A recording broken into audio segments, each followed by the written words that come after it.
árbitros. El Consejo Superior de Deportes ya ha dicho que puede emprender acciones legales. El Real Madrid ha anunciado que se va a personar como acusación popular y la Fiscalía va a llamar a declarar a Luis Enrique y a Ernesto Valverde. Y mientras tanto, Joan Laporta, presidente del Barça, se defiende así. No penseu que m'emociono per debilitat. M'emociono perquè tinc moltes ganes d'enfrontar-me a tots aquests poques vergonyes que estan tacant el nostre escut. Que ningú s'ho... Los sinvergüenzas son todos los demás, los que quieren investigar. Bueno, vamos a hablar del Fútbol Club Barcelona, también vamos a hablar de Ana Buza, una chica de 19 años que en 2019 perdió la vida en un accidente de coche, o por lo menos esa es la versión oficial, pero ha habido muchas más versiones. Pudo ser un accidente, pudo ser un suicidio, ella se lanzó del coche a propósito, o pudo ser un homicidio, que es lo que cree la familia. Su padre, Antonio Buza, va a estar con nosotros aquí en La Huella del Crimen para contarnos sus sospechas. Cree que su novio fue quien la tiró del coche. Enseguida les contamos todas las novedades. Esto es La Huella del Crimen. Comenzamos.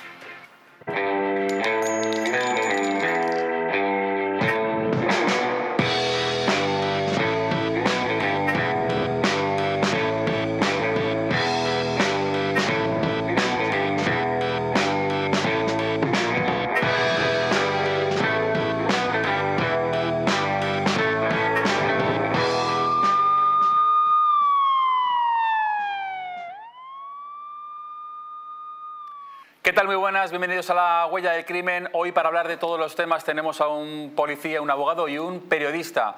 Raúl Sánchez, ¿qué tal? Muy buenas. Buenas tardes. Gracias por venir a La Huella del Crimen.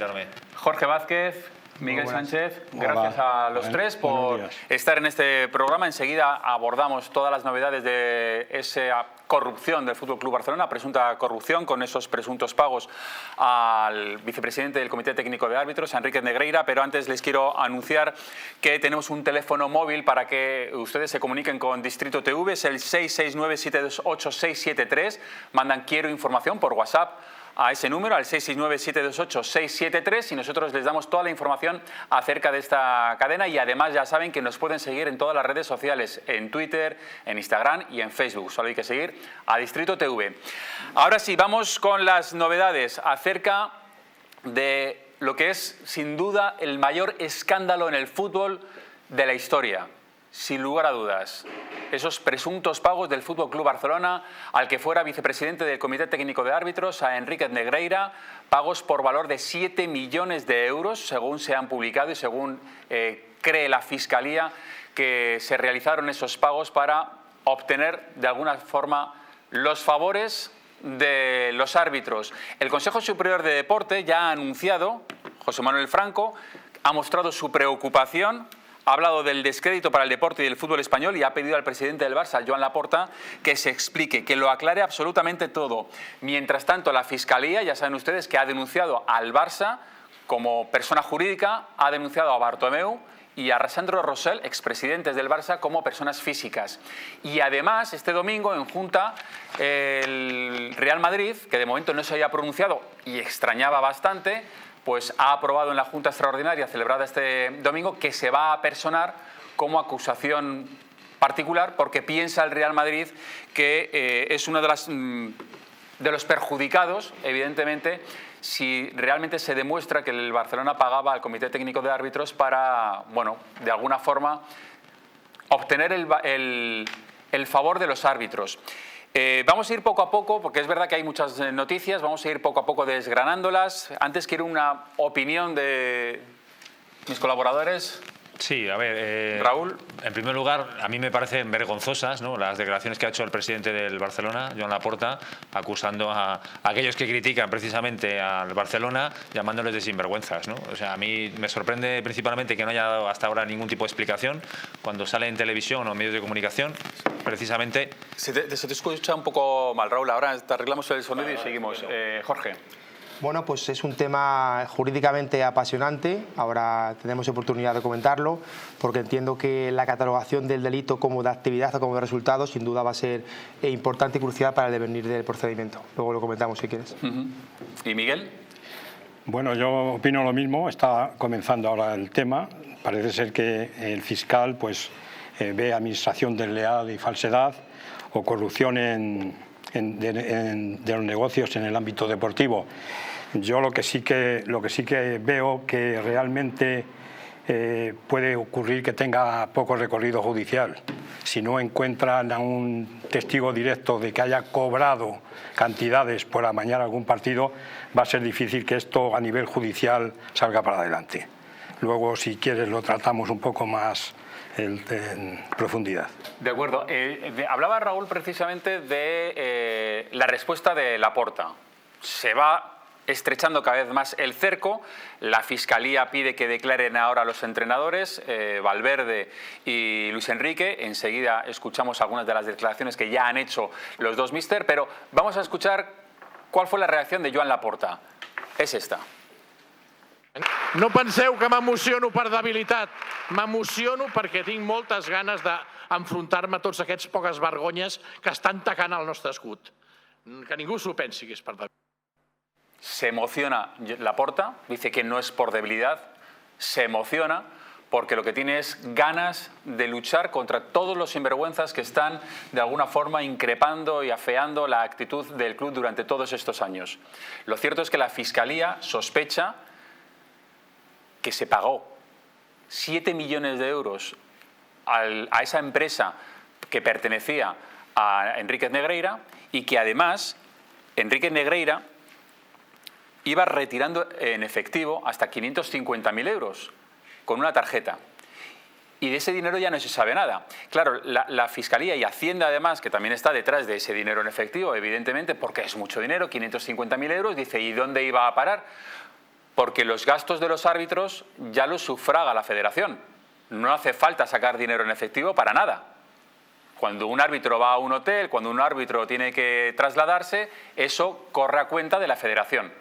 Y sin embargo, se sacó hasta 550.000 euros procedentes del FC Barcelona y se les pierde el rastro. Raúl, decías, hombre, me extraña, ¿no?, que con toda la que está cayendo, a Laporta se le vea encima beligerante y llamando sinvergüenzas a todo aquel que la acusa. Sí, yo creo que es una actitud bastante chulesca por su parte, porque si realmente lo que quiere es defender al Barcelona, a su club, como presidente de los culés, lo que tiene que hacer es dar explicaciones. No podemos olvidar además que durante su primera etapa como presidente del FC Barcelona multiplicó por 4 los pagos que se hacían a Enríquez Negreira, ¿no? De eso no ha dicho nada. Entonces, claro, a mí me sorprende que salgan las declaraciones enseguida, ahora que se ha personado también el Real Madrid como acusación particular, acusa al Real Madrid como diciendo ya están todos los equipos, cuando realmente el Madrid hasta entonces había guardado silencio, no había dicho nada y se ha visto ahora que estaba perjudicado, ¿no? Esto lo que está provocando obviamente es una crispación en el mundo del fútbol y vamos a ver hasta dónde llega. Lo hemos visto este fin de semana en San Mamés, ¿no?, con la afición rojiblanca, en este caso increpando al FC Barcelona, y yo creo que realmente si lo que quiere hacer el presidente del Barça es intentar transparencia cara a lo que está pasando, porque me parece algo bastante grave, es dar explicaciones. No da ningún tipo de explicación, lo único que utilizan los medios de comunicación precisamente es para atacar a aquellos que les pedimos explicaciones, ¿no?, tanto de los medios de comunicación como de los diferentes estamentos deportivos, que es lo que buscan, porque lo que está haciendo es dañar la imagen ya no solo del FC Barcelona, sino del fútbol español en general.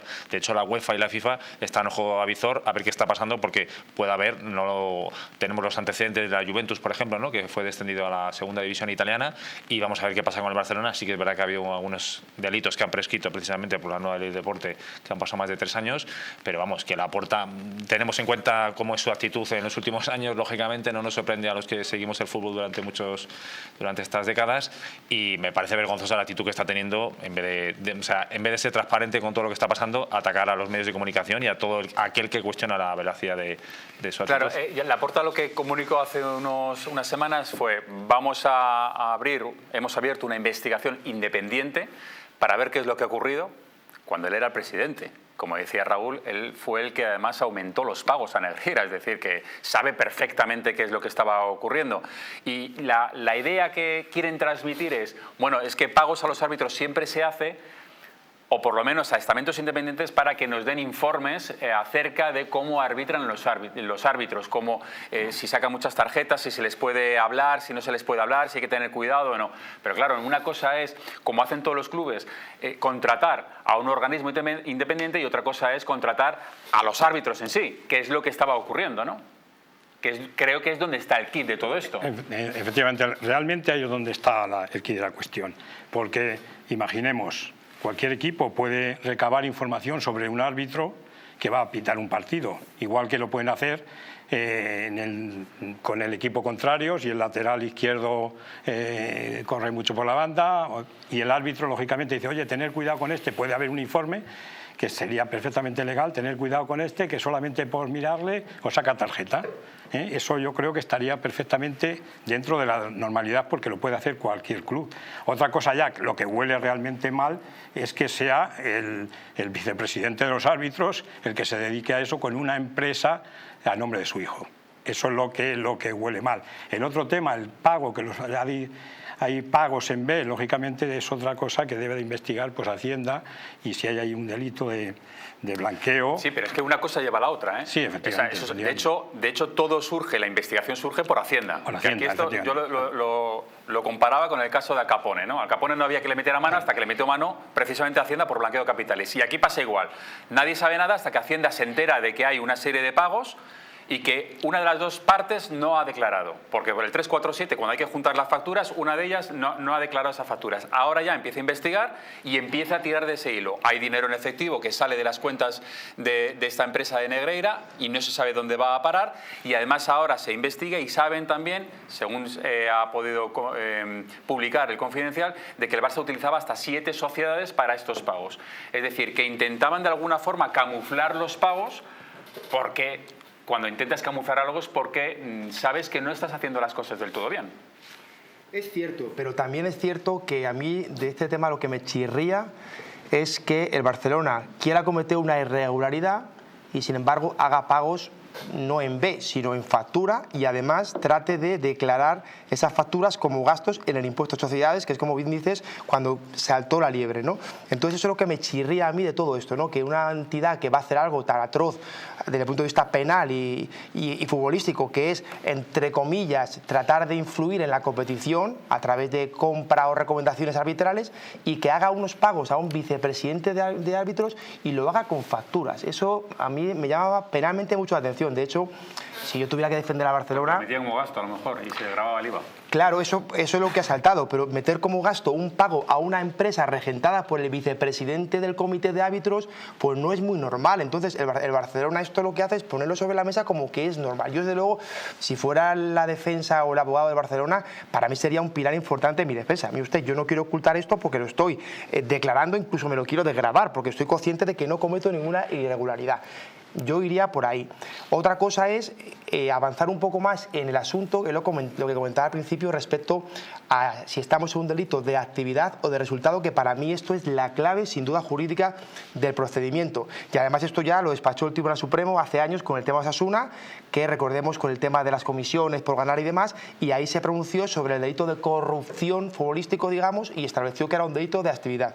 ¿Cuál es la diferencia? Básicamente, entre actividad y resultado es que no hay que probar el resultado y la actividad. Si me explico, un delito de actividad tiene un tipo objetivo y un tipo subjetivo. El tipo objetivo aquí estaría perfectamente cubierto. Se trata de haber pagado facturas a un comité, a un vicepresidente de un comité. Eso entiendo que la Porta le moleste, es irrefutable. El tipo objetivo, yo he pagado unas facturas a un vicepresidente de árbitros. El tipo objetivo está cumplido. Y el tipo subjetivo sería tratar de demostrar la finalidad espuria de esos pagos. Es decir, usted de alguna manera quería influir, pero no se requiere el resultado. Es decir, no hay que probar en el procedimiento que efectivamente Barcelona fue beneficiado, otro club perjudicado, o que se comprara un árbitro. Hombre, si aparecía un árbitro que dijera que a él le han comprado o se demostrase, sería ya la guinda. Pero no se requiere, por tanto, a mi juicio, el Barcelona lo tiene complicado, insisto, porque al ser la mera actividad, este tipo de delitos de actividad, con demostrar el tipo objetivo que está sobre la mesa, facturación, y con demostrar la finalidad espuria de los pagos, el tipo estaría consumado. Ahora bien, ¿cuál es la explicación de Barcelona para esa finalidad? Lo que hemos hablado antes con el compañero, decir, no, es que yo queríamos pagar por neutralidad, es decir, de alguna manera, aun con eso, estás influyendo en la competición. O sea, es decir, si tú pagas a un juez para que sea juez, para que sea justo, pues hombre, de alguna forma, es que eso es un soborno, pero lo estás llamando de otra forma al final. Y luego tampoco ayuda mucho al FC Barcelona el hecho de que durante 2 años ningún árbitro le pitara un penalti. Todo esto es lo que hace pensar incluso también que esos informes que nadie ha visto y que no parece que existieran, esos informes de los árbitros, que costarán tantísimo dinero. Estamos hablando de 7 millones de euros desde 2001. Nos sorprendía también que el Real Madrid no se hubiera pronunciado, porque sí que hubo un comunicado conjunto de todos los clubes de la Liga diciendo esto hay que investigarlo, estamos preocupados por la imagen ya no solo del fútbol, pero también porque puede ser que se haya corrompido lo que es el deporte, y el Madrid no había dicho todavía nada, hasta este domingo. Este domingo se celebra una junta extraordinaria y todos los socios compromisarios votan que hay que denunciar esto. Y manda un comunicado al Real Madrid, que es en el que efectivamente dice que el Real Madrid manifiesta su profunda preocupación sobre la gravedad de los hechos y reitera su plena confianza en la acción de la justicia, y ha acordado que, en defensa de sus legítimos intereses, se personará en el procedimiento en cuanto el juez lo abra a las partes perjudicadas. Es decir, que no solo protesta por lo que ha podido ocurrir, sino que además se va a personar como parte implicada, como perjudicado. Nada más publicar este comunicado el Real Madrid, Joan Laporta, presidente del FC Barcelona, hacía lo mismo en redes sociales.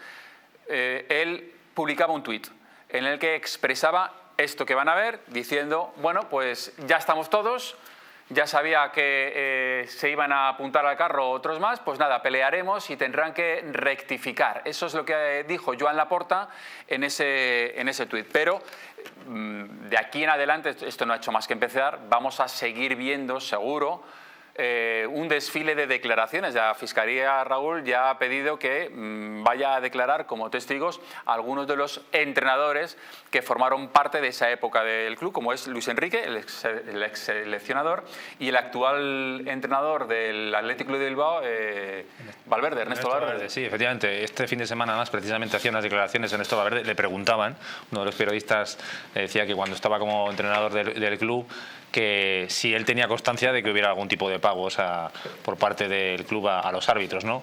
Él se justificaba diciendo que, bueno, que cuando él estuvo entrenador, pues sacaron casi 14 puntos, en este caso al segundo, pero claro, hay que preguntarse por qué, realmente, ¿no? O sea, ¿por qué sacaron 14 puntos? Era porque jugaba... Sí que a mí me sorprende porque durante esos años, obviamente, el Barça tenía muy buen equipo. Bueno, hemos de recordar que han sido los momentos gloriosos del FC Barcelona, pero la pregunta es, siempre te queda la duda de qué hubiera pasado si no hubiera existido esos presuntos pagos o esos pagos, en este caso a Enríquez Negreira. ¿Tenía necesidad el FC Barcelona de pagar para buscar supuestamente la neutralidad arbitral?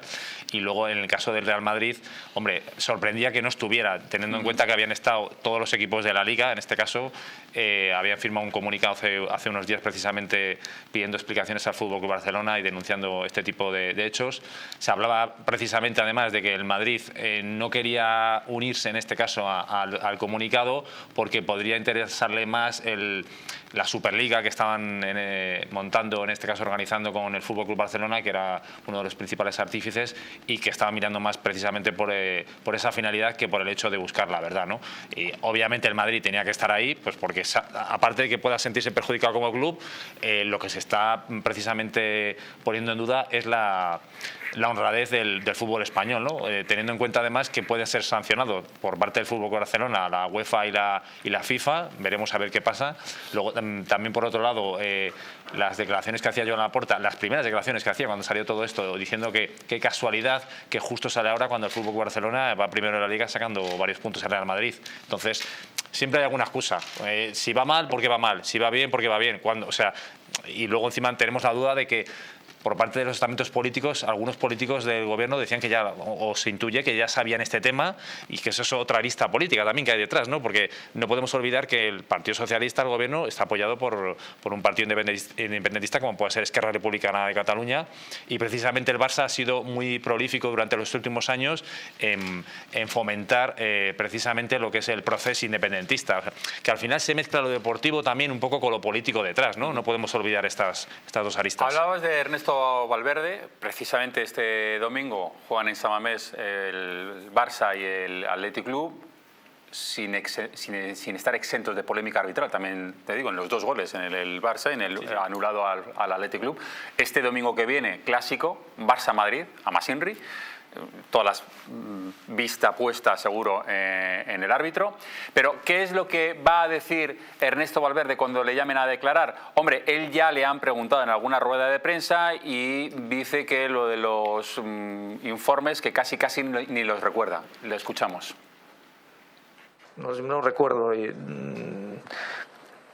De la misma manera que aquí vemos, pero eso es algo común, lo del tema de los informes de los árbitros. Aquí nosotros tenemos informes de los árbitros, bueno, el árbitro que nos va a arbitrar, pues bueno, la estadística que tiene, si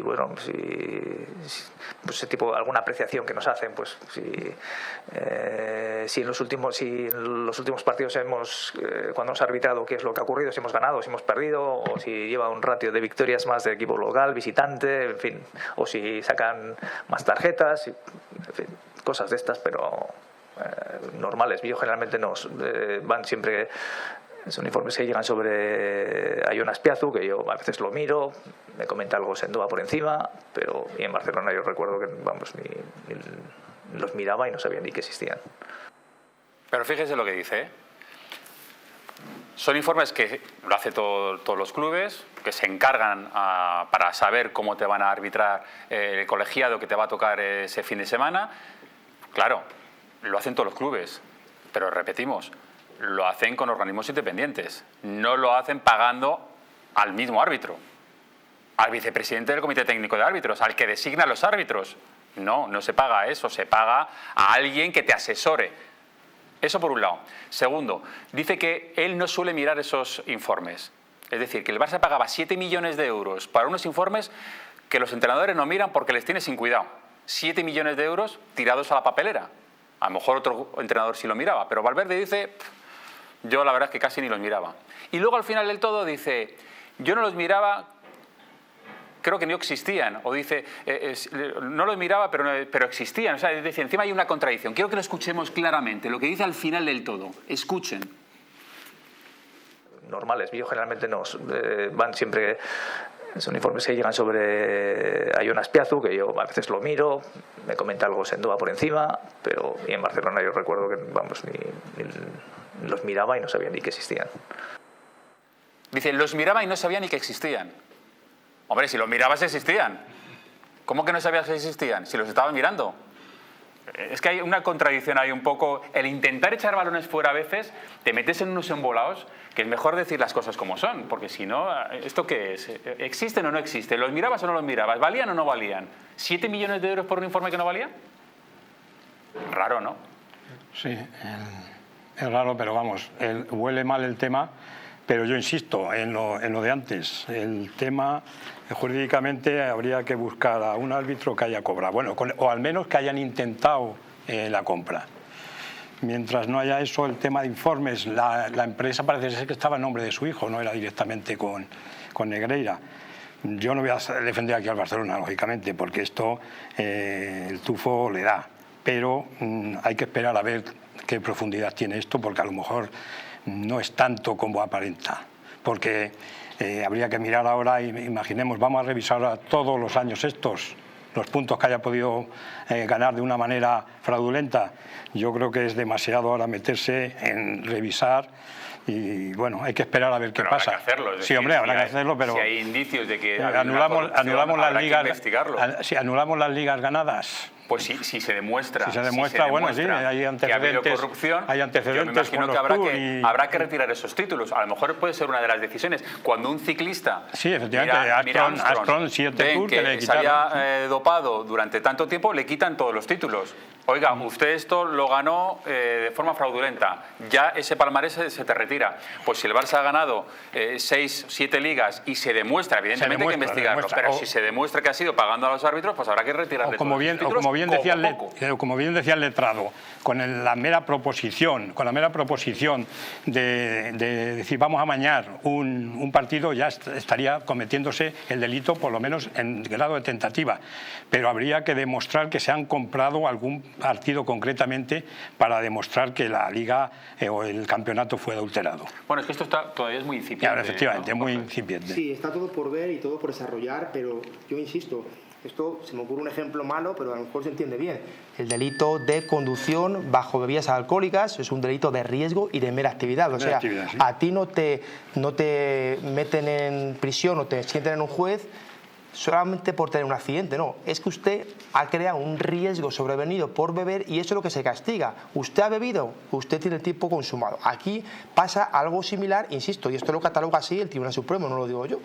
Cuando el tema Osasuna, me reitero, o sea, el delito de actividad es demostrar el tipo objetivo y que yo eso lo hacía con una finalidad ilegítima, espurda, influir en la competición de alguna manera. No se requiere el resultado, que sería: he demostrado que aquí este árbitro me favoreció, me pitó un penalti, el VAR, etcétera. Entonces, eso sería aplicar un delito de resultado. Y yo entiendo que este de corrupción es un delito de mera actividad. Por tanto, se consuma con el elemento subjetivo, que sería demostrar la finalidad. Eso sí, el tema va a estar, el tipo objetivo entiendo que no lo va a cuestionar nadie porque es evidente, va a ser cuestionar el tipo subjetivo, es decir, que mi finalidad no era influir. ¿Cuál era la finalidad? Lo hemos hablado, no, tener unos informes para ayudarme y claro, se lo pido al vicepresidente y no a una empresa privada externa.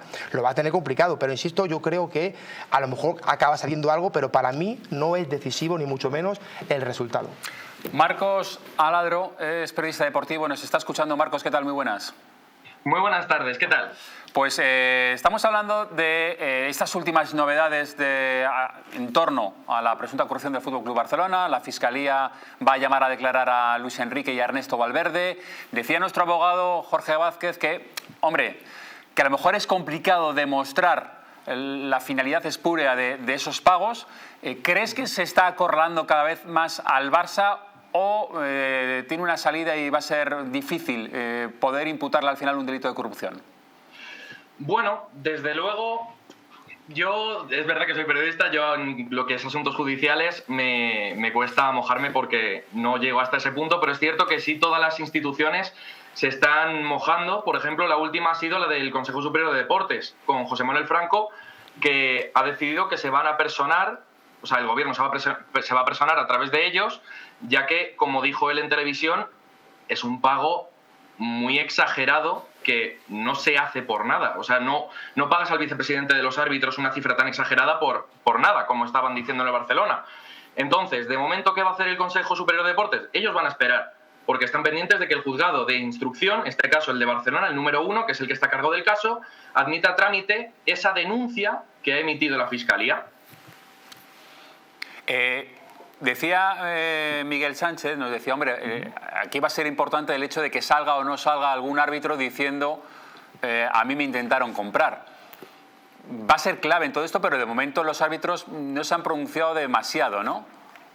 No, de momento, por todas las partes, yo creo que están esperando a que se les llame, ya que, por ejemplo, en el caso de la defensa, el único que ha decidido hablar ha sido el hijo del propio Enríquez Negreira. Enríquez Negreira, por su parte, solo ha cambiado de abogado. Entonces, los árbitros, yo creo que salvo que se les abra diligencias, salvo que se les llame a hablar, yo creo que no les interesa hablar. Y la UEFA sí ya se está pronunciando, ¿no? Está también observando un poco qué es lo que está ocurriendo con esto, porque también podría tomar medidas contra el FC Barcelona. Lo de la UEFA puede ser lo más grave, porque se está hablando de que el Barcelona se podría perder la próxima temporada la competición de la UEFA Champions League, pese a que gane el título, pese a que acabe en puestos Champions. Y esto es algo que está justificado por la propia jurisdicción de la UEFA. De acuerdo al reglamento de la Champions League, Europa League y Conference League, el apartado G del artículo 4 estipula los criterios de admisión y procedimientos de los clubes. ¿Qué se dice en este apartado? Se señala que un club no debe haber participado de ninguna manera en la alteración ilícita de encuentros, tanto a nivel nacional como internacional. Es algo que, por supuesto, choca totalmente con los motivos de la denuncia que ha sufrido el FC Barcelona. Pero Marcos, ¿bastaría con la imputación, es decir, con la investigación de este presunto pago a los árbitros, o tendría que esperar a que hubiera una resolución definitiva, una sentencia? No hace falta sentencia. En el momento en el que se admita a trámite por parte de la Fiscalía, la UEFA puede tomar cualquier decisión. No es necesario ni siquiera que se admite la injerencia deportiva para que la UEFA tome esa decisión, ya que puede alegar que lo que se está provocando es un daño reputacional sobre la propia competición, vaya. ¿Durante cuánto tiempo podría apartarlo de competiciones europeas? Por el momento se está hablando de una sanción para la próxima temporada. Entonces, de cara a las próximas, no te puedo decir. Claro, esto económicamente a un club como el FC Barcelona es dramático. Es decir, el que el FC Barcelona no pueda optar ni a la Champions ni a la Europa League, en las arcas del club me imagino que afectaría muy drásticamente, ¿no? Por supuesto, al final el mero hecho de participar en la Champions League da un fuelle millonario increíble a las arcas del FC Barcelona y a la de cualquier club. Y ya ha perdido mucho esta temporada por el mero hecho de haber caído en fase de grupos. El no participar es un daño muy grave, además después de todas las bajas económicas que ha tenido el Barcelona con todo el hecho de las palancas. Ya no solo económicamente, sino también deportivamente, porque claro, ¿a qué jugador le vas a convencer sabiendo que el año que viene no va a estar en competición europea? Por supuesto, es muy fácil que muchos clubes vayan detrás de jugadores del Barcelona y que estos se decanten por salir del club si este no compite la próxima temporada. ¿Y en España a nivel nacional se podría tomar una medida similar a la que ya se tomó, por ejemplo, en Italia con la Juve, que bajó a segunda? ¿Aquí en España se podría hacer lo mismo? Bueno, de momento, como dijo Javier Tebas, el Barcelona no va a recibir ninguna sanción deportiva por parte de la Liga a nivel nacional porque el delito habría prescrito, según la nueva ley del deporte que aprobó en diciembre de 2022. O sea, las infracciones muy graves prescriben a los 3 años, las graves a los 2 y las leves a los 6 meses, por lo cual el caso de Negreira habría prescrito y el Barcelona no solamente recibiría los que serían las sanciones de la propia Fiscalía a nivel judicial. O sea, ¿se podría dar el caso, Marcos, que en el caso de que al final se confirme esta corrupción y sea sancionado, o sea, haya sentencia firme contra el Barça, se puede dar el caso de que se demuestre en los juzgados que efectivamente cometió ese delito y que la Liga no hiciera nada? Entonces, seguiría el club como si nada. Al haber prescrito el caso, la Liga, a nivel deportivo, no puede emitir ninguna sanción. Ni siquiera retirarle los títulos que hubieran ganado durante ese periodo de tiempo. Por lo que tengo entendido, según las informaciones y según lo que dijo Tebas, los títulos van a permanecer en las vitrinas del Barcelona porque, al ser algo deportivo, no transcurriría. Deja muy mal lugar a la Liga, también te digo. Dicha sentencia. Marcos, digo que deja en muy mal lugar a la Liga. Es decir, que por un lado la justicia ordinaria demuestre que ha habido un delito de estas características, que es un auténtico escándalo, y que la Liga siguiera su curso porque dice ya prescrito a 3 años y no puedo hacer nada. ¿En qué lugar deja la Liga y en qué lugar dejaría el fútbol español esto, no?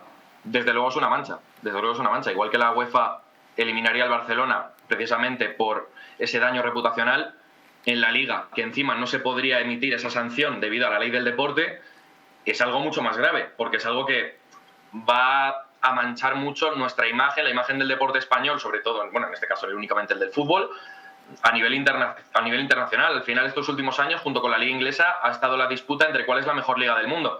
Con este caso, ya está puesto en duda la legitimidad de muchas temporadas.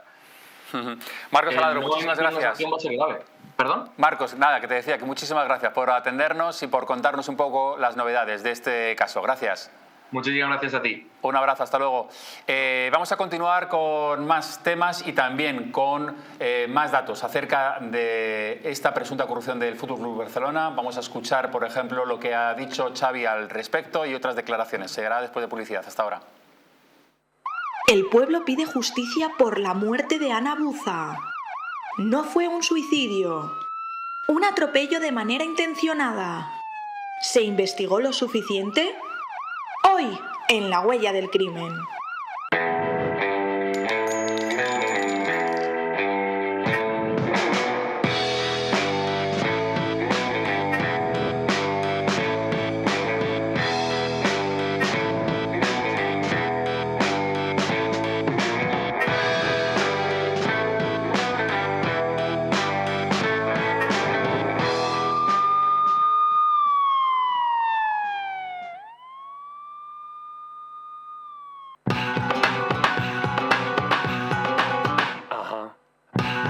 Alexandra DV te descubre la moda que te hace estar orgulloso de tener sangre española.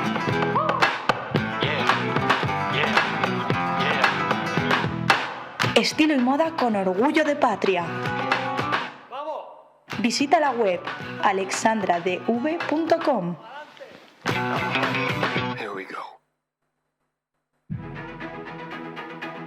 Nutrimos las mentes más brillantes, para insertar en ellas la urgencia de preguntar.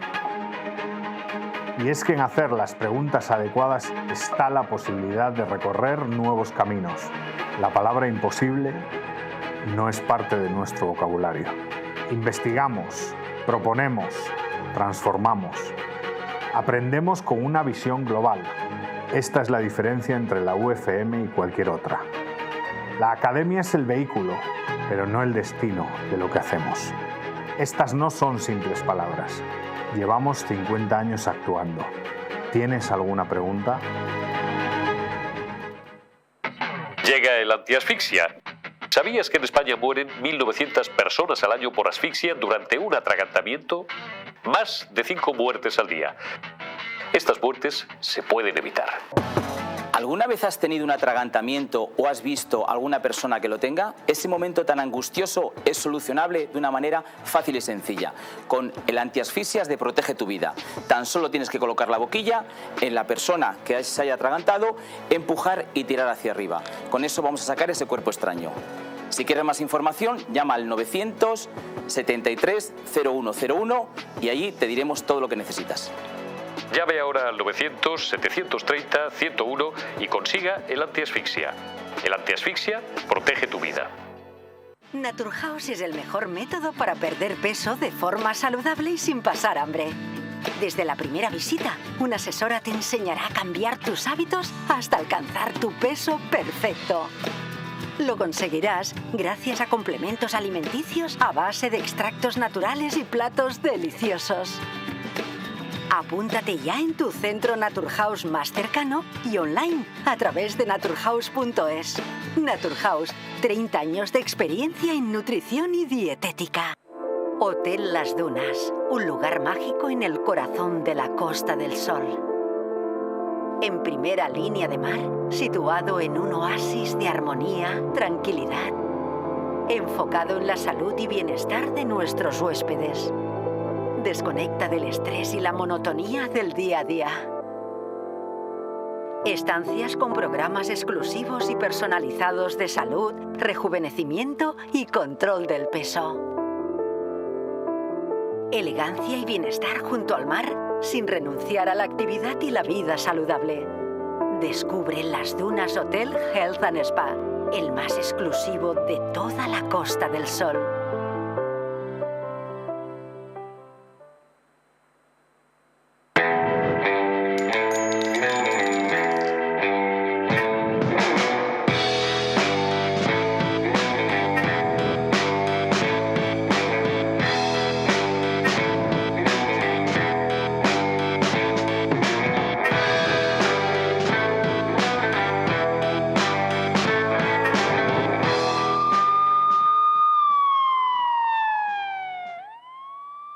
El pueblo pide justicia por la muerte de Ana Buza. No fue un suicidio. Un atropello de manera intencionada. ¿Se investigó lo suficiente? Hoy, en La Huella del Crimen. Enseguida hablamos de ese caso de Ana Buza, pero estamos hablando del FC Barcelona y de sus presuntos pagos a los árbitros a cambio de favores arbitrales. Según dice la Fiscalía, desde 2001 el FC Barcelona pagó al vicepresidente del Comité Técnico de Árbitros, a Enríquez Negreira, 7 millones de euros por unos informes. Dice el Barça que para garantizar la neutralidad, algo que se presupone que un árbitro ya tiene, no hace falta pagarle para que sea neutro, se supone que ya es neutro, y unos informes que incluso escuchábamos a Ernesto Valverde, que por cierto la Fiscalía le ha llamado a declarar como testigo tanto a él como a Luis Enrique, y escuchábamos a Ernesto Valverde diciendo que eran unos informes que él casi ni siquiera miraba, que tampoco le daba importancia. 7 millones de euros para unos informes que el entrenador ni siquiera miraba. Raro. Por eso el Consejo Superior de Deporte, José Manuel Franco, ha dicho, hombre, el pago es muy elevado, hay que investigarlo. Nosotros también, en cuanto se admita a trámite la denuncia de la Fiscalía de Anticorrupción, nosotros también nos vamos a personar porque habrá que esclarecer por qué se pagaba tantísimo dinero a esa empresa de Enrique Negreira, 7 millones de euros. Y el Real Madrid también ha dicho lo mismo. Nosotros somos perjudicados, evidentemente, máximo rival del FC Barcelona. y vamos a personarnos como acusación particular. Bueno, vamos a escuchar lo que ha dicho Xavi, el míster, el entrenador del Fútbol Club Barcelona, que le han preguntado acerca de esto, y Xavi contestaba así. No lo sé, es una pregunta más para el Presi, pero él dice que estemos tranquilos, que trabajemos, que estemos por el fútbol, y en eso estoy. No hemos hablado de este tema en el vestuario, hemos hablado de fútbol, y esto es lo que me conviene y además me ocupa de alguna manera, ¿no? Así que... Bueno, Xavi se mantiene al margen, normal, él solo habla de cuestiones deportivas, dice que el presidente le ha dicho que no se preocupen, que solo se dediquen al fútbol, y el presidente Joan Laporta, ya le hemos escuchado antes arremetiendo contra todo aquel que le acusa, llamándoles de sinvergüenzas, pero también da una explicación a por qué está ocurriendo todo esto. Joan Laporta dice que es envidia al Barça. Escuchen. També passa que alguns, motivats per l'enveja, el que intenten és erosionar la nostra reputació amb campanyes fetes des de la mala fe. Mireu, el sentiment barcelonista ni es compra ni es ven. Ara, tampoc s'embruta. Campañas de mala fe, es decir, que Hacienda es envidiosa con el Fútbol Club Barcelona, porque es la que está investigando también, por ejemplo, esas salidas de dinero de la empresa de Enrique Negreira, 550.000 euros que retiraba en efectivo con tarjeta y que no se sabe dónde iba a parar, de ese dinero que ya le había pagado el Barça. Es envidiosa la Fiscalía Anticorrupción, que va a denunciar, o ha denunciado ya, al Fútbol Club Barcelona, a José María Bartomeu y a Sandro Rosell, entre otras cosas porque cree que el Barça hizo pagos de esos 7 millones con hasta 7 sociedades al vicepresidente del Comité Técnico de Árbitros. Yo no sé, cada uno tiene su estrategia, Raúl, pero claro, la estrategia de Joan Laporta, que al principio era estamos tranquilos, estos informes los paga todos los clubes, es lo normal, ya veremos, a ver qué pasa. Ahora que ya va al ataque, que llama sinvergüenzas a todo aquel que le está afeando la actitud del club, que cree que es todo envidia, no sé, pero al final...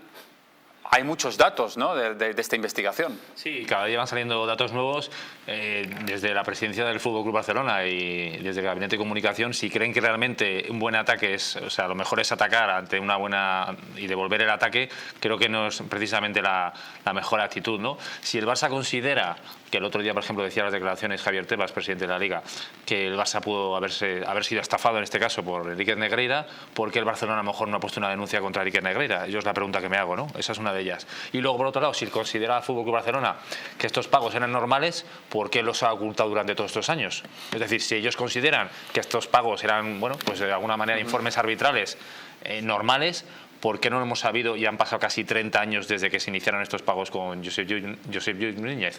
Informes, por cierto, que no han aparecido, es decir, que no hay documento gráfico, no hay soporte ni de ningún tipo, ¿no? Efectivamente, son como esos informes verbales, parecen más que otra cosa, y entonces, bueno, y que salga la actitud de... También el tema de Xavi, ¿no? Es cierto que como entrenador, obviamente le afecta, no podemos olvidar que él estaba como futbolista durante muchos años cuando ha pasado esto, pues no, es parte afectada, pero claro, de alguna manera también le está afectando a nivel entrenador, porque todo el esfuerzo que está haciendo ahora para sacar al Barça de todo esto igual es en balde. Y luego la última reflexión que yo me hago es, cuando tengamos sentencia en este caso, si realmente el Barça es condenado y tenga que venir la UEFA y la FIFA a sancionar al Fútbol Club Barcelona precisamente con no competir en la Champions el año que viene o dentro de 2 años, o sea, que nos tengan que sacar los colores desde Europa precisamente sancionando al Barça, y aquí en España por la nueva ley de deporte prescribe los delitos a los 3 años, que yo no me pregunto es qué necesidad hay de en 3 años ya enseguida prescribir los delitos muy graves, que no estamos hablando de un delito leve ni un delito grave, muy graves. O sea, ¿qué se busca? ¿Proteger realmente a determinadas conductas deportivas y para evitar precisamente este tipo de cosas que prescriban enseguida? Es la pregunta que me hago, es ¿por qué a lo mejor desde Europa pueden sancionar y aquí en España ha prescrito, no podemos hacer nada. Que lo que le decía yo a Marcos es que se puede dar la circunstancia de que el Barça sea condenado por la justicia ordinaria y que la Liga no haga absolutamente nada. Yo creo que queda la Liga y Javier Tebas en un lugar pésimo si esto sucede, ¿no? Sí, o sea, pero es cierto que la nueva ley de deporte depende, lógicamente, en este caso de estamentos políticos, pero quien ha redactado esa ley tendrá que preguntarse por qué lo ha hecho. Es decir, por qué a los 3 años prescriben los delitos muy graves cuando estamos hablando que un delito, una deuda, por ejemplo, con Hacienda, prescribe a los 4 años, ¿no? Y estamos hablando de un delito que en este caso es una sanción leve. O sea, que son cosas diferentes, pero estamos comparando un delito muy grave a nivel deportivo, a nivel de corrupción, que en 3 años ya ha prescrito, y sin embargo una sanción con Hacienda hasta los 4 años no prescribe cuando estamos hablando de que es una sanción leve, por ejemplo. Entonces, son cosas que no son comparables, y realmente un delito grave comparado con una sanción leve que tenga una prescripción mucho menor. Hoy el diario El Mundo publica algunas de las conversaciones privadas entre exdirectivos del Fútbol Club Barcelona, en el que hablan de que entre comillas, así lo publica El Mundo, pagamos en defensa propia. Creen que hay una dinámica de los árbitros de favorecer al Madrid, y entonces dicen, pagamos en defensa propia, tenemos que defendernos pagando a los árbitros, si es así, es sobornando a los árbitros, para que garantizar esa neutralidad. Y dicen además que estaban sufriendo un chantaje permanente por parte de Enríquez Negreira. Es decir, que una vez, según estas conversaciones, que una vez que Enríquez Negreira está recibiendo esos cobros por esos, supuestamente esos informes neutros, llega un momento en el que ya no pueden cortar ese vínculo, porque Negreira les está chantajeando y diciendo, como cortéis el grifo, yo voy a desvelar algunas de estas actuaciones. Y entonces ya entran en una dinámica de tener que pagar siempre. Hay que recordar que cuando Enríquez Negreira deja de ser vicepresidente del Comité Técnico de Árbitros, entonces ya ahí sí se corta el grifo. Ya no les interesaba esos valiosísimos informes, porque ya no es parte de los árbitros. Miguel. No, quería decir que antes que he defendido un poco al Barcelona, pero vamos, que si esto lo hace el Madrid, se lía la Mundial. La repercusión hubiera sido mucho más y bueno, tendríamos que salir huyendo casi de Europa, de los madrileños. Esto evidentemente está copando toda la actualidad deportiva. Se le ha preguntado también al Cholo Simeone, al entrenador del Atlético de Madrid, y Simeone ha respondido esto. Escuchen. Resolver la gente que lo tiene que resolver. Nosotros tenemos la ilusión de que se resuelva para que lo podamos entender todos y juguemos con las mismas herramientas a todos los equipos, y está claro de que cuando se abre una puerta, después se abre una ventana. Se abre una puerta, se abre una ventana. Aquí parece que se están abriendo ya muchas ventanas, ¿no, Jorge? Muchísimas. A mí me gustaría, si me permites, antes de hablar del Cholo, la expresión esa que se oye de los directivos de la defensa propia, sí, me parece yo también lo he oído esta mañana, no sé si es una expresión que va a salir alguien lo va a decir en el juzgado, alguien lo va a decir con nombres y apellidos, porque se está metiendo en un jardín muy importante. Recordemos que el Madrid se va a personar como acusación particular, es decir, se va a meter en un juzgado a acusar, a pedir penas y responsabilidad civil al Barcelona como acusación particular por un delito. Claro, si ahora el Barcelona está dejando caer que es defensa propia, yo entiendo que si lo llevamos al terreno del derecho, está hablando de una legítima defensa, que es una causa de exención de responsabilidad criminal. Por tanto, para que haya legítima defensa tiene que haber responsabilidad penal. Lo que ocurre es que hay una eximente en el delito, o bien un atenuante si es una legítima defensa incompleta. Es decir, que de alguna manera hablar de defensa propia hace que te estés un poco inculpando. Por tanto, me parece muy peligroso. Pero me parece aún más peligroso que a un enemigo que ya tienes futbolístico y ahora jurídico, que es el Real Madrid, le puedas, comillas, encabritar, porque claro, si estás diciendo que actúas en defensa propia, estás imputando al Real Madrid o un delito de calumnia, no sé cómo, no voy a calificar el delito de momento, si es imputado un delito, una calumnia, pero de luego estás imputando un delito al Real Madrid, que es hacer lo mismo, o una corrupción entre particulares, lo mismo que haces tú, lo he hecho yo por otra vía y de alguna manera lo he contrarrestado. Por tanto, tendrías al enemigo en contra 2 veces y posiblemente acabaría esto una querella directamente del Madrid a Barcelona por imputación falsa de delito. Es muy peligroso lo que está haciendo. El juez tiene que aprobar, ¿no?, esa personación del Real Madrid, aunque evidentemente sería uno de los perjudicados. Sí, es fácil que acepte esa personación, ¿no? Sí, correcto, efectivamente. En el momento que se abra el melón, se tramite la querella, las particulares entran en escena y si ve un interés legítimo mediano, pues uno lo va a discutir. Y más en este caso que es tan mediático, no se va a poner ningún juez, entiendo yo, a sacar de un procedimiento a una entidad. Y el resto de clubes pueden hacer lo mismo. Para mí, cualquier club entiendo que estaría perjudicado. ¿Por qué? Porque todos están dentro de la liga de fútbol, todos han competido con un paraguas de árbitro similar y si han beneficiado a Barcelona, al equipo que juega contra Barcelona, pues lo han perjudicado, eso es evidente, ¿no? Por lo tanto, todos tienen un perjuicio, eso es lógico. 12 años después, yo creo que empieza a tener respuesta aquello que Mourinho decía en su día, después de precisamente un clásico en el que expulsaron a Pepe por una acción que no había cometido, un plantillazo que se ve luego claramente en la repetición, que no había dado a nadie y le expulsan. Y Mourinho en rueda de prensa se preguntaba ¿por qué? Ninguna posibilidad. Y mi cuestión es ¿por qué? ¿Por qué no dejan los otros equipos jugar contra ellos? ¿Por qué no dejan? ¿Por qué no dejan? ¿Esto? ¿Para qué esto? No lo entiendo. Pregunta, ¿por qué? ¿Por qué expulsa a Pepe? ¿Por qué? ¿Por qué no marcan 4 penaltis en un partido contra Chelsea? ¿Por qué expulsan a Thiago Motta? ¿Por qué expulsan a Robbie Van Persie? ¿Por qué? ¿Por qué? ¿De dónde es mi incapacidad para responder por qué? ¿Por qué?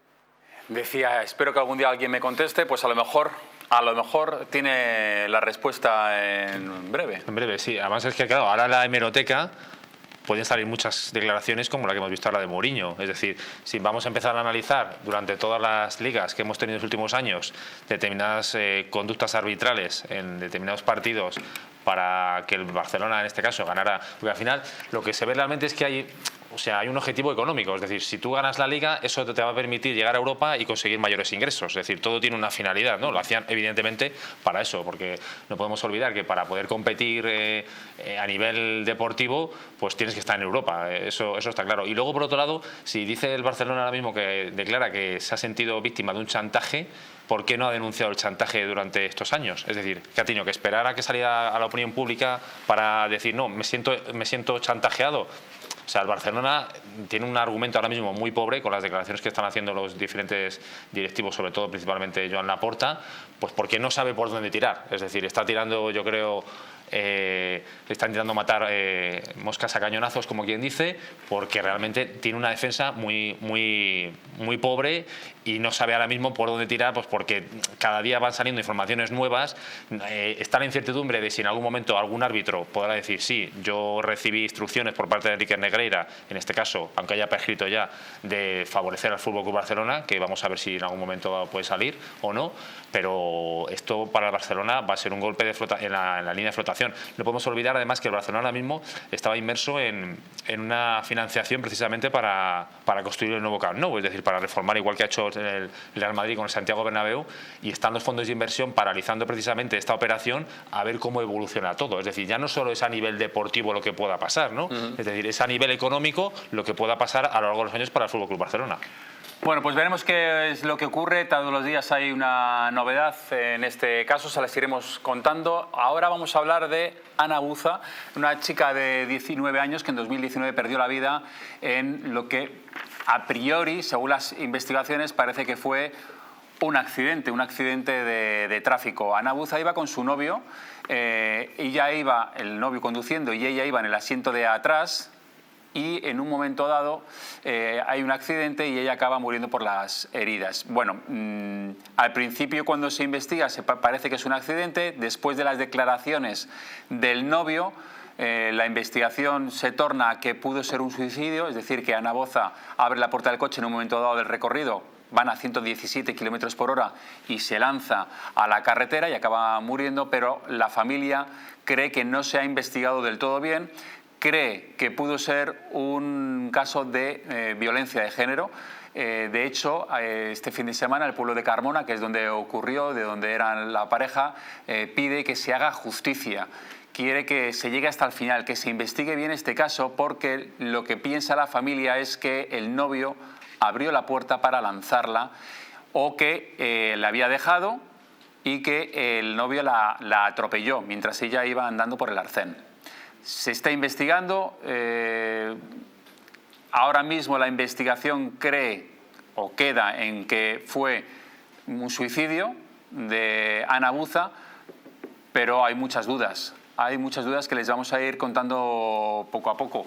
Yo no sé si esta investigación, Miguel, se ha llegado hasta el final. Es verdad que hay un informe de autopsia, que hay 2 informes de parte que han precisamente contratado la familia de Ana Buza, pero también está el informe de la ERAT, de la Guardia Civil, de accidentes de tráfico, que dice que esto fue solo un accidente de tráfico.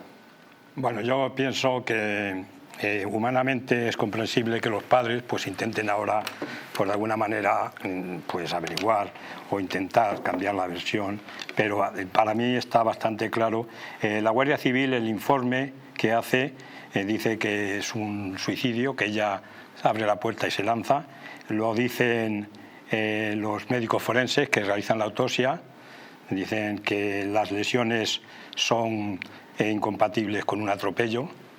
Parece ser que lo dicen claramente. Es entendible lo del padre, pero aquí estamos en un caso que, como en otros, la presión mediática hace algunas veces que se reabran los casos. Bueno, si tienen, hay que averiguar todo, ¿no? Pero presionar de esta manera al juez ahora una manifestación en frente del juzgado, yo no lo veo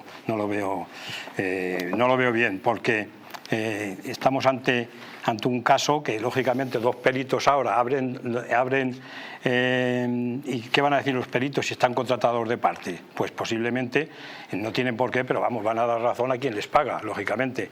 Hay una cosa que me ha extrañado mucho, que además se afirma por parte de estos 2 peritos contratados de parte, que dicen que es imposible que una mujer con 50 kilos de peso que abra una puerta en un vehículo de... Estamos hablando de que va a 117 km por hora, bueno, que hay un viento en contra de 10 km por hora, es decir, que el viento que tienes en ese momento es bastante importante. Eso, David, y dicen, ¿cómo puede abrir la puerta una chica de...? Eso, David, no aguanta un pase.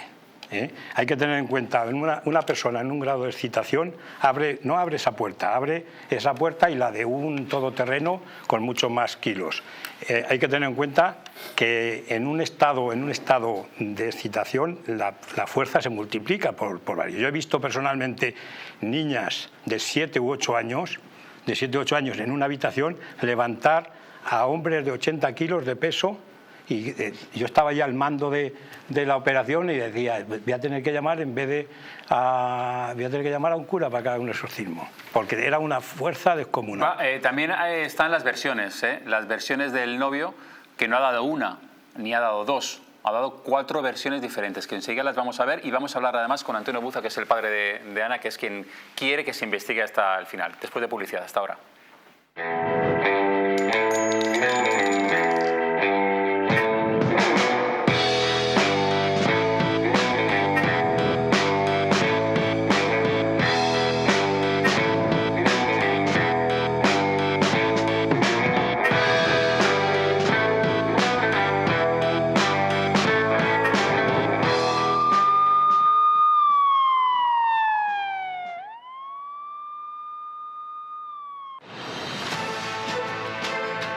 Economics, un programa en Distrito TV donde tendrás acceso a las últimas novedades en mercados, empresa, economía para España y el resto del mundo.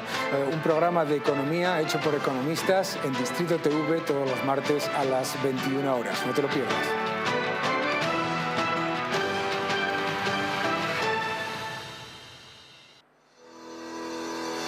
En Parafarmacia Mundo Natural encontrarás más de 25.000 productos de las principales marcas, complementos alimenticios, alimentación bio y cosmética natural al mejor precio y con el asesoramiento de un gran equipo.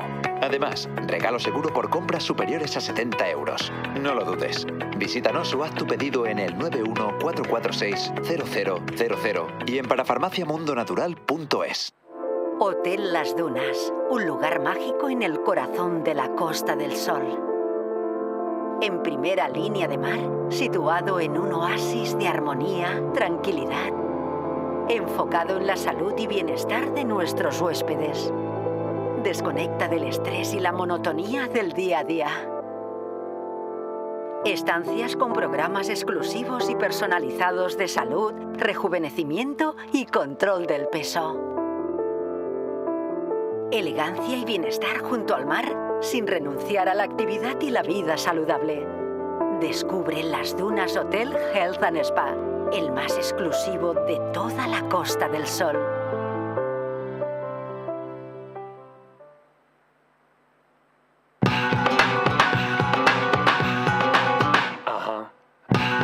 Alexandra DV te descubre la moda que te hace estar orgulloso de tener sangre española.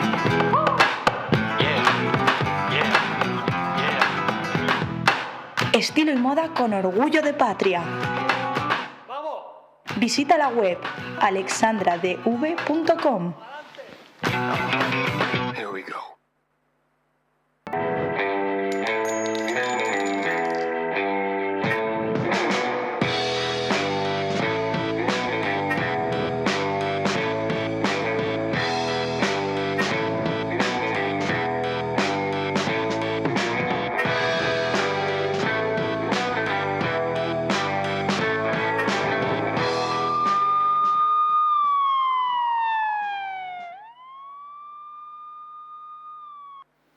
Enseguida les cuento las 4 versiones que dio el novio de Ana Buza, que es uno de los indicios que ve la familia para pensar que fue un homicidio más que un suicidio. Enseguida se lo cuento, pero antes, en Valencia ha ocurrido una pelea multitudinaria, nos la cuenta Ainhoa Martínez. Efectivamente, David, todo ha sucedido tras la celebración de las fallas. Vean las imágenes.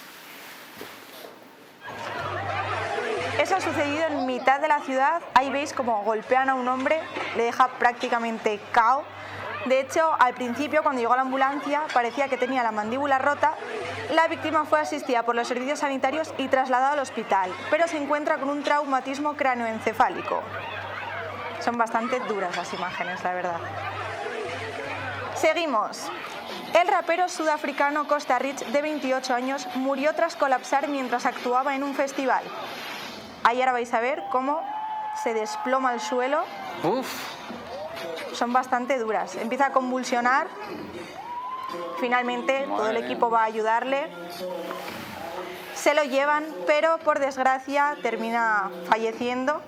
Están investigando qué le ha pasado realmente. Simplemente solo sabemos que colapsó en el concierto y se lo llevaron.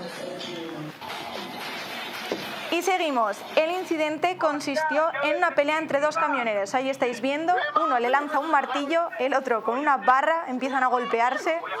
Las causas y el motivo todavía no se saben, pero golpes se llevaron bastante.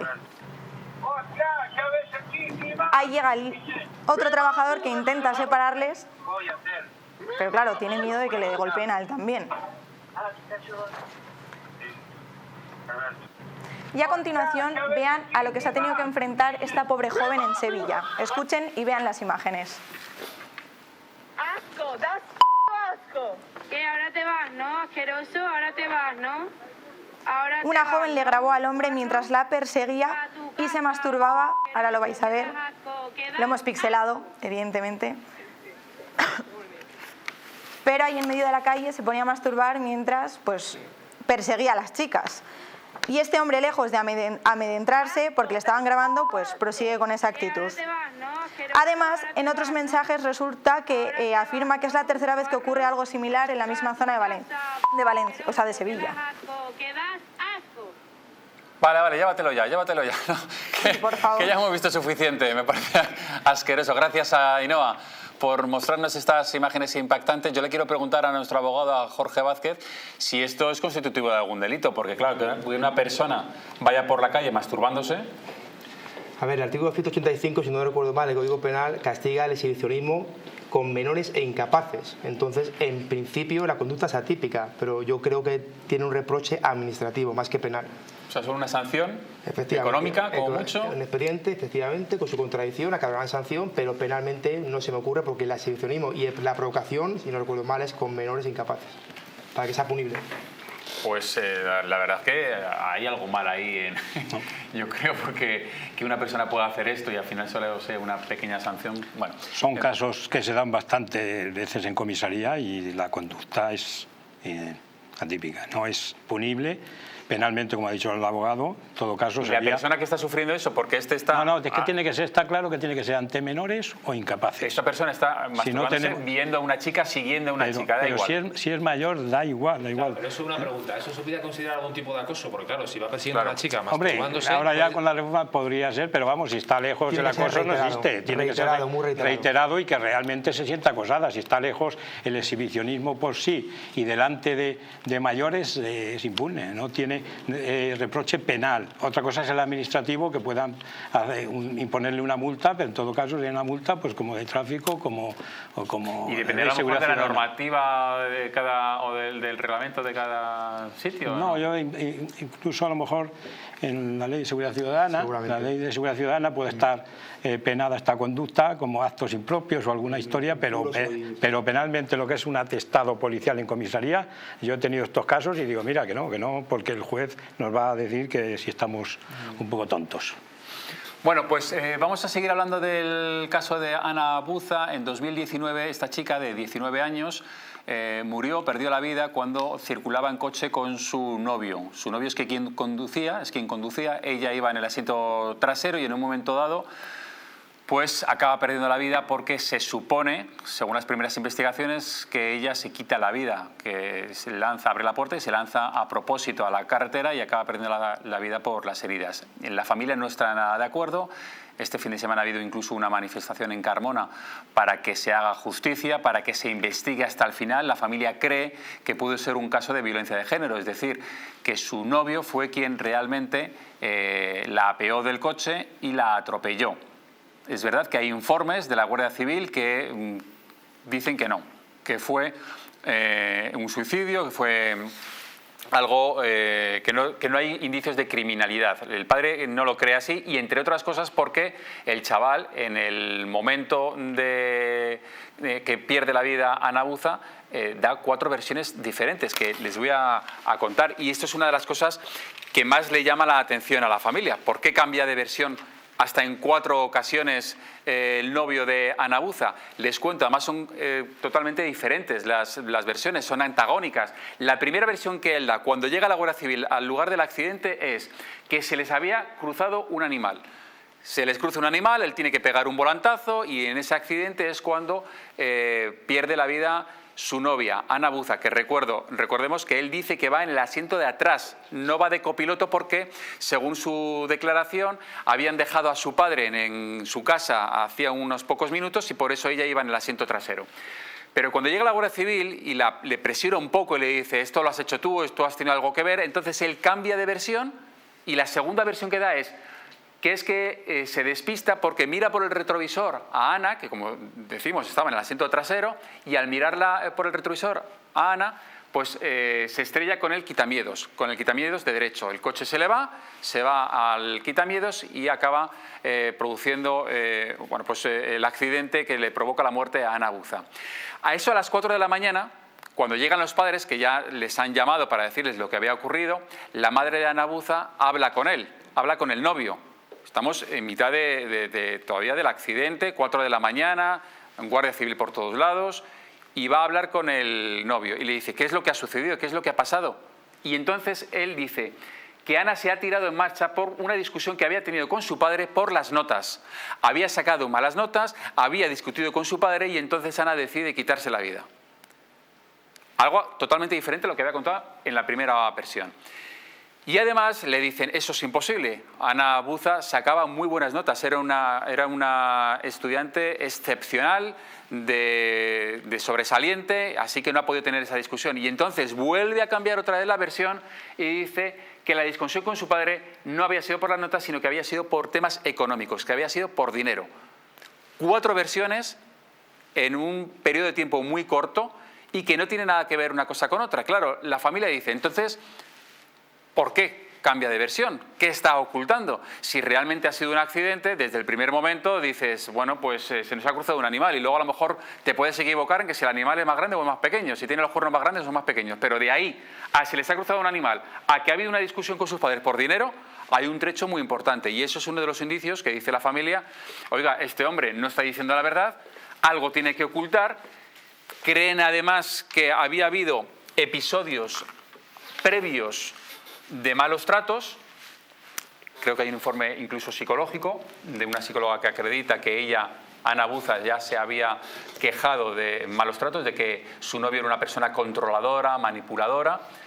Y entonces lo que quiere la familia es: esto hay que investigarlo mejor, esto hay que investigarlo porque es posible que el novio fuera el responsable de la muerte de Ana Buza. Y Miguel Sánchez dice: yo creo que no, que esto está bien investigado, que la ERAT, que es la unidad de la Guardia Civil que investiga los accidentes de tráfico, ha hecho un excelente trabajo y esto es producto de un suicidio. Yo, es mi opinión, lógicamente no voy a impedir que se investigue mucho más, lógicamente. Lo que sí que puedo decir que el equipo de investigación de la Guardia Civil en cualquier accidente, y más cuando hay un muerto, es muy difícil. Mi familia se divide en azules y verdes. Los verdes, hay alguno que ha estado 6-7 años en atestados y, según cuenta, y yo le creo, no le han tirado ningún informe para atrás en el juicio.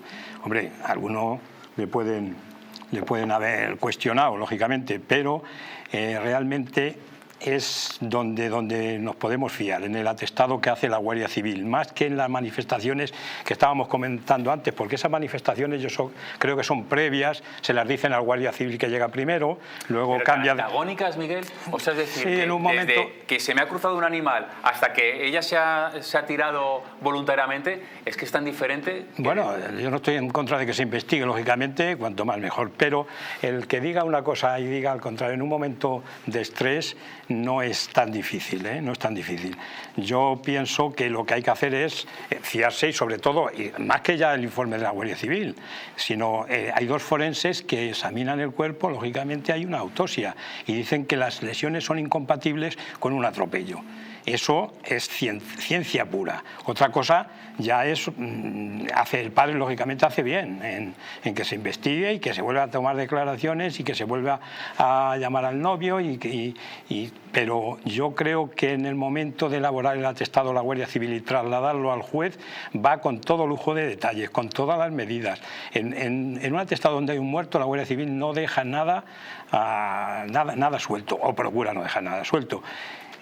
Las manifestaciones que has comentado ahí, pues posiblemente están hechas nada más de ocurrir el accidente, donde está el sujeto en un estado emocional y puede ocurrir allí que él haya visto algo, que lo cuente, pero yo creo que no está reflejado en el atestado policial.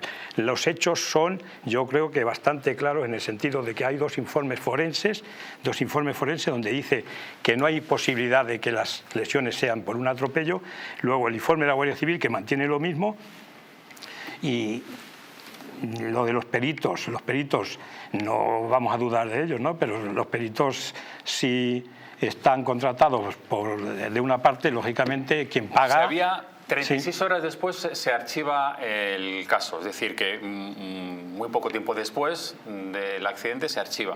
La familia es quien pelea para que se reabra además, y en noviembre, esto ocurre en septiembre, en noviembre, es decir, unos meses después, consigue que se reabra el caso, se admite incluso dos informes de parte, es decir, dos informes que contrata la familia para hacer ver que es muy complicado, entre otras cosas, que una chica de una complexión más o menos pequeña y delgada pudiera abrir la puerta de un coche en movimiento. Iban a 117 kilómetros por hora, es decir, imagínense, el aire en contra, es bastante difícil de abrir esa puerta y luego encima arrojarse fuera del coche. y ahora se pide que se siga investigando porque es verdad que ahora mismo se está dando más credibilidad, evidentemente, al informe de la ERAT, de la Guardia Civil. ¿Será complicado reabrir el caso, que se siga investigando, que se sigan practicando más diligencias? No debería ser complicado. Esto es un tema jurídicamente apasionante y lleno totalmente de incógnita. Sin quitarle razón a Miguel, que muchas veces es como él dice y así es como debería de ser, en este caso hay cosas que no cuadran. Efectivamente, archivar un asunto a las 36 horas después de tener 4 declaraciones distintas prácticamente a pie de carretera con un muerto me parece prematuro, sin perjuicio de lo que diga el médico forense y la etiología suicida. En definitiva, hay informes que efectivamente contradicen, o mejor dicho, hay informes que se contradicen unos con otros. Yo en este asunto sinceramente pienso que ni el juez lo quiere hacer mal, ni el juez quiere prevaricar, ni los padres quieren meter en la cárcel a una persona si no piensan que es culpable. Los peritos, por mucho que los paguen, tampoco creo yo que vayan a ir al dictado de lo que dicen los padres, porque al final el perito va a hacer un trabajo, lo va a cobrar y al final, mira, tu solución es que efectivamente esto es compatible, olvídalo. Y el padre al final, y la madre, entiendo que lo que quieren son respuestas. Yo estoy completamente seguro de muchas cosas. Primero, de que los forenses, primeros, los del juzgado, que han ratificado las periciales y la autopsia, corroboran la compatibilidad, como ellos dicen. También estoy seguro que los forenses contratados por los padres están completamente convencidos de lo contrario. Por tanto, yo creo que hace falta confrontación, hace falta juicio oral, hace falta inmediación, publicidad, que las partes se expresen, se contradigan y que haya un juicio y que luego haya una sentencia y se recurrirá o no, pero ya hemos tenido un juicio. Pero yo creo que archivarlo sin más es complicado. Antes hemos hablado del tema de la pericial y la puerta que se abre con el viento. Hay una cosa bastante obvia que al parecer dice esa pericial, que es que aunque hubiera conseguido con ese arrebato de fuerza de la víctima, que seguramente sea así, salir, en algún momento ella tiene que soltar la puerta para soltarse. Entonces, en el momento que ella suelta, la propia puerta la iba a atravesar. Se va a cerrar y puede que la dejase con medio cuerpo fuera. Por tanto, estaría la pobre chica, imaginémonos, con el asfalto a 100 por hora, pues destrozada.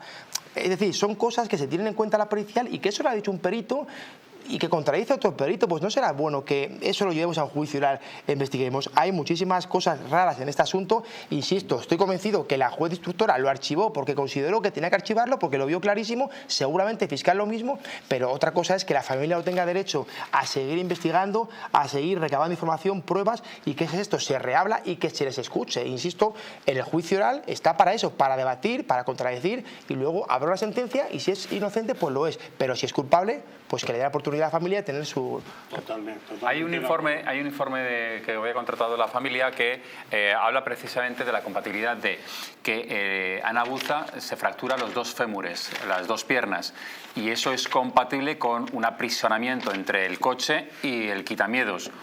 Es decir, por eso abunda en la teoría de que pudo ser atropellada, de que la baja del coche, ella va caminando y él echa el coche a la derecha para aprisionarla, para echarla contra el quitamiedos, y por eso se parte las 2 piernas. Yo la pregunta que me hago es, ¿había testigos en ese momento en la carretera? Esa es una de las preguntas que me hago, que yo no sé si... Creo que no había ningún tipo de testigo. Todo esto ocurre de madrugada y sí. no hay testigos. Vale, y luego, por otro lado, cuando en este caso ha dado 4 versiones diferentes, y a mí me viene a la memoria, por ejemplo, sin evidentemente acusar al novio de la víctima, de que en este caso, cuando se produjo el asesinato de Marta del Castillo, hasta Miguel Carcaño dio hasta 7 versiones diferentes, ¿no? O sea, realmente, si no tienes nada que esconder, ¿por qué das varias versiones diferentes? O sea, si tú realmente no has hecho nada malo, hablas de los hechos, lo que ha pasado y ya está. Pero el dar 4 versiones diferentes ya implica muchas cosas, y eso lo tendrán que decir también los psicólogos, y analizar el por qué. Es decir, 4 versiones totalmente diferentes, ya estás poniendo en duda realmente la versión de esa persona, porque realmente la credibilidad de esta persona ya no es la de una persona que en teoría no ha hecho nada malo ni ha cometido ningún tipo de homicidio, pero ya te está poniendo en duda. Y luego me sorprende también que solo a las 72 horas el juzgado archivara este caso, cuando había ya sospechas de que podía haber sido un homicidio. A las 36 36 horas, es decir... menos todavía. Pues, poco menos de 2 días. Claro. Ya se habían archivado, ya habían dado por buena la versión del novio, que había sido un suicidio, y ya con eso se habían quedado contentos. Claro, pero yo me pregunto, ¿y por qué en este caso se archiva cuando una persona que ha dado 4 versiones diferentes, se archiva algo tan... No, a mí me haría sospechar, obviamente, como desde el punto de vista de como juez, ¿no? Es decir, una persona que da 4 versiones diferentes, no sé, eso había que preguntarse el por qué o qué necesidad había de archivar algo cuando realmente hay sospechas de que puede haber algo más.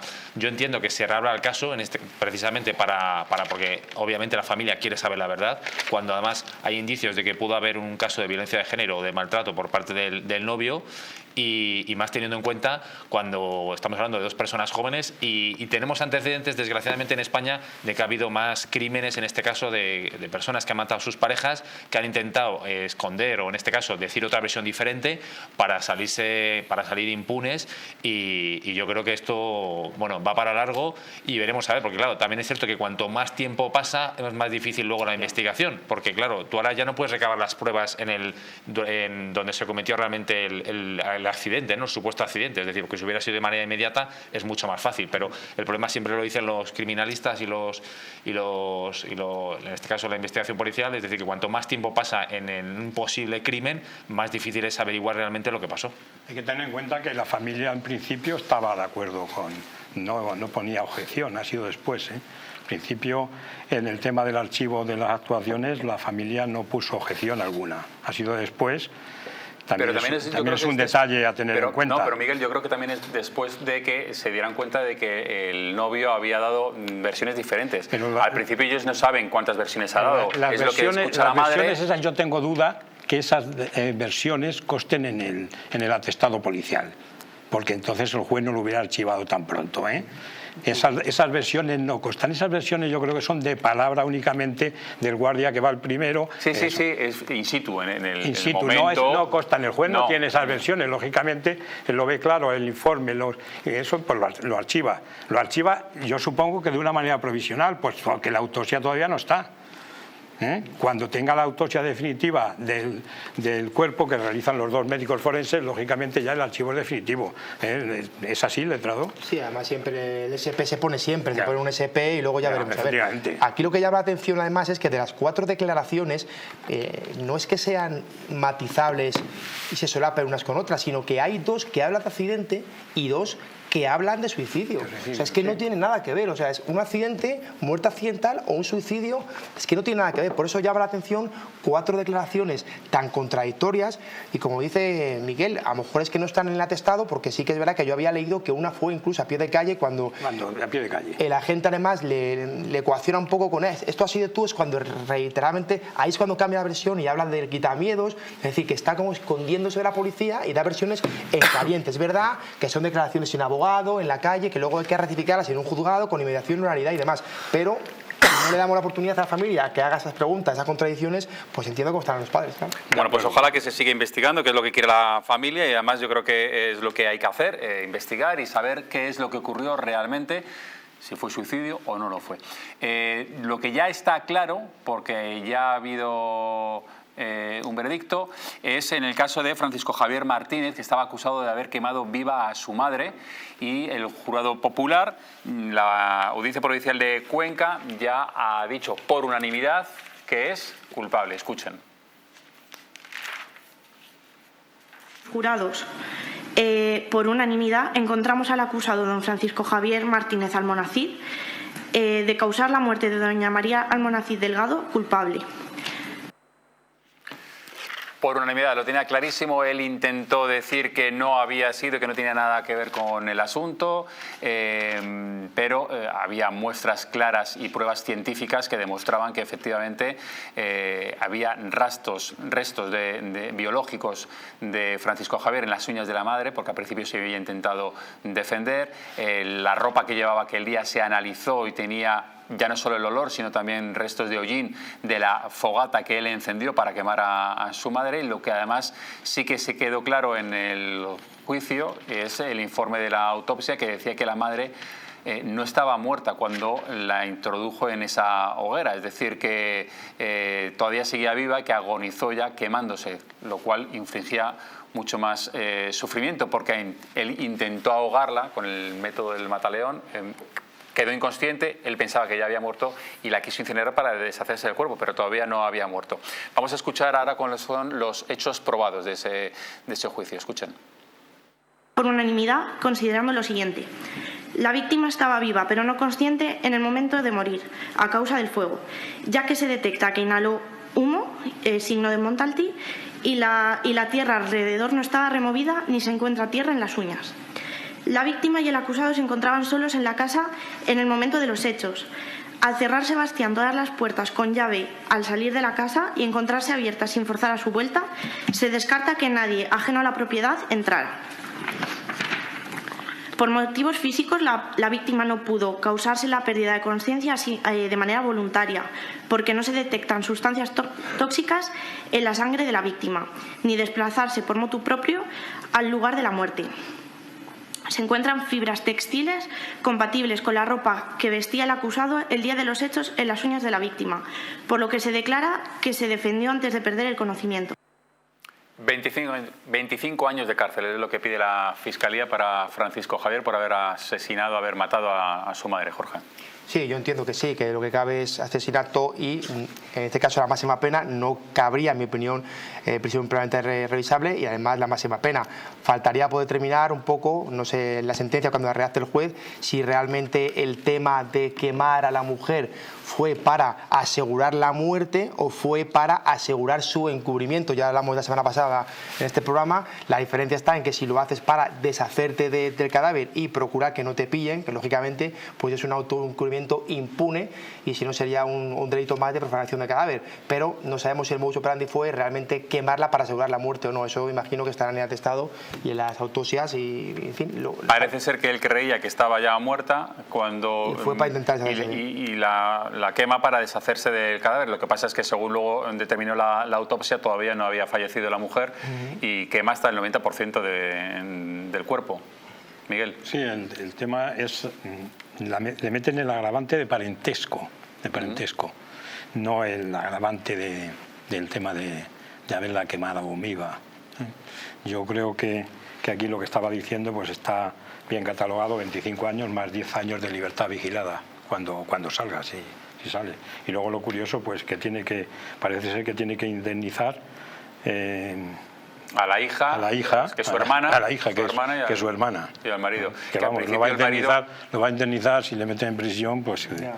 El marido de la víctima, el padre de Francisco Javier, que no quiso denunciar en un primer momento, y la hija tampoco, la hermana tampoco. Al final es que se dan cuenta de que es una persona que no hacía absolutamente nada, que estaba siempre en casa, según han referido los testigos, y que iba al bar a beber y que lo que hacía era pedirle dinero a sus padres. Estamos hablando de una persona ya mayor.